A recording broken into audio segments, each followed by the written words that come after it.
Hi guys, it's me Ange, your Gen Z Mom of 2. Samahan niyo ako today, sharing little moments in my life. Nandito kami sa mall today para bumili ng sapatos ni Liam. Dahil hindi nakasya yung black shoes niya last year, ang bilis lumaki ng mga bata ngayon at parang kailan lang. Naalala ko pa yung unang araw na pumasok si Liam nung kinder siya. Sa susunod, ito namang bunso namin ang mag-aaral. Natutuwa kami na parang bookworm itong batang ito dahil ang hilig niya sa books. After namin bumili ng shoes, pumunta naman ako dito sa National Bookstore para bumili ng mga gamit ni Liam sa school. Konti nga lang itong binili ko dahil meron pa mga school supplies sa bahay na hindi pa niya nagagamit. After niyan, bumili lang kami ng snacks dito sa Taters at binigyan pa kami ng free taste ng popcorn while waiting. Ito yung favorite na popcorn nila. Try niyo to guys, masarap talaga siya.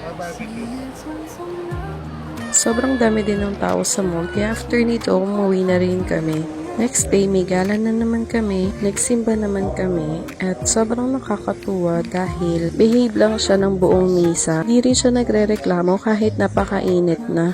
After church, nag-dinner kami dito sa Kanlungan. Dito lang yan sa 13 Martires, Cavite. Ito talaga yung isa sa mga favorite namin cafe na puntahan. Bukod sa masarap yung mga food nila, maganda rin talaga yung service nila and sobrang maasikaso yung mga staff nila. Hindi rin kayo mag-aantay ng matagal sa food.